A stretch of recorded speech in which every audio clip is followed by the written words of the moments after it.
In the early 1940s, one naval force stood above all others in power, coordination, and ambition. It was the Imperial Japanese Navy's first air fleet, the Kido Butai. At its heart sailed two ships that embodied the rise of naval air power, Akagi and Kaga. Together, they spearheaded the attack on Pearl Harbor with Akagi as the flagship, and helped prove, beyond doubt, that aircraft carriers, not battleships, had become the decisive instruments of naval warfare. Yet neither Akagi nor Kaga was ever meant to be a carrier. They were conceived for a different kind of war, shaped by heavy guns and armor. Their transformation, from battlecruiser and battleship into fleet carriers, mirrors the broader transition of naval warfare in the first half of the 20th century. To understand their story, we must begin not with aviation, but with a treaty signed in the aftermath of the First World War. In 1922, the Washington Naval Treaty sought to prevent another catastrophic naval arms race. It imposed strict limits on battleship construction and allocated tonnage ratios among the major naval powers. For Japan, the treaty was a strategic setback, freezing ambitions for a surface fleet capable of matching the United States and Britain ship for ship. The treaty, however, included a crucial provision. Each signatory could convert two unfinished capital ship hulls into aircraft carriers. Among them was Akagi, laid down at the Kure Naval Arsenal as an Amagi-class battlecruiser. She was designed for high speed and a heavy armament of 10 16-inch guns intended to deliver long-range punishment. Even larger was Kaga, laid down at Kawasaki's Kobe Yard as a Tosa-class battleship, conceived as a heavily armored line of battleship with formidable firepower. By the late 1920s, Japan had gained two large carriers at the cost of its surface fleet ambitions. Early carrier doctrine was still experimental. When Akagi entered service in 1927 and Kaga in 1928, they were among the most unconventional aircraft carriers in the world. Their most striking feature was the triple flight deck configuration, a radical attempt to solve what planners believed would be the central problem of carrier warfare congestion. Interwar naval aircraft were extremely light. Fighters such as the Mitsubishi 1MF biplane weighed under 1 metric ton empty and required very short takeoff runs. With carriers capable of speeds exceeding 30 knots, wind over the deck alone brought aircraft close to flying speed before they even moved. Japanese designers concluded that aircraft did not need a single long deck. Instead, they built three. The upper flight deck, the longest, used for landings and some launches. The middle flight deck, extremely short, intended for fighters and reconnaissance aircraft launching directly from the hangar. The lower flight deck, slightly longer, designed for heavier aircraft such as torpedo bombers. In theory, this arrangement allowed simultaneous operations. Aircraft could be launched from the lower decks while others landed above, maximizing sortie rates and offensive potential. This thinking was not uniquely Japanese.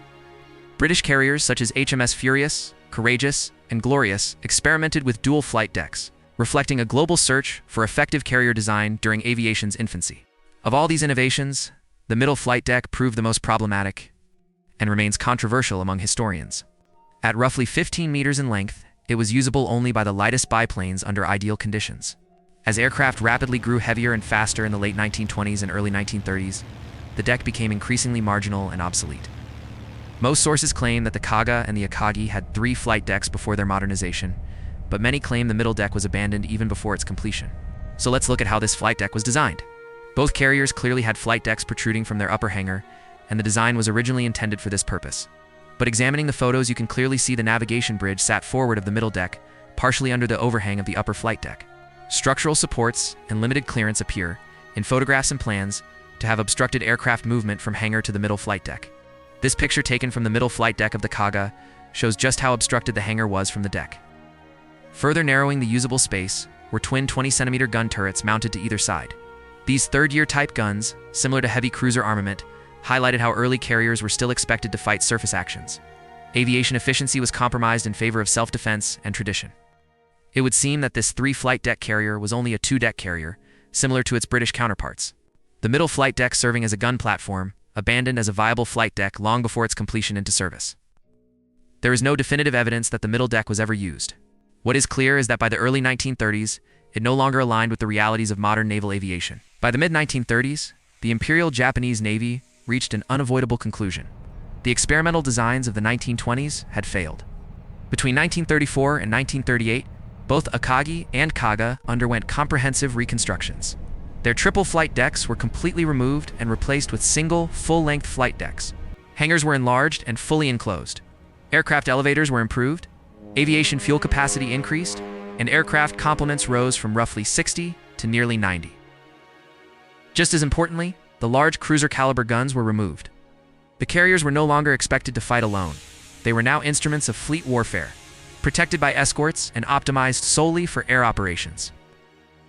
When they re-emerged, Akagi and Kaga were no longer experimental hybrids. They were true fleet carriers, among the most powerful in the world at the time. After modernization, Akagi and Kaga formed the core of the Kido Butai. They played central roles in Japan's early victories, from Pearl Harbor to the Indian Ocean raids. For 6 months, Japanese carrier aviation appeared unstoppable. But that illusion would shatter near a small atoll in the Central Pacific. As Japanese decks were crowded with fueled and armed aircraft, American dive bombers broke through the defenses. Kaga was struck by multiple bombs. Fires raged through her hangars, igniting aviation fuel and torpedoes.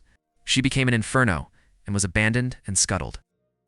Akagi was hit only once, but the bomb struck with devastating precision. It crippled her operations and ignited uncontrollable fires. After drifting through the night, she was scuttled by her own escorts on the morning of June 5th. In a single day, the heart of the Kido Butai was destroyed. The balance of power in the Pacific shifted irrevocably. Today, Akagi and Kaga lie nearly 5.5 kilometers beneath the Pacific Ocean, silent relics of a turning point in history. They were born of treaty and compromise, shaped by experimentation, and destroyed by the very form of warfare they helped perfect. Their rise marked the dawn of the carrier age. Their fall marked the moment that age would belong to someone else.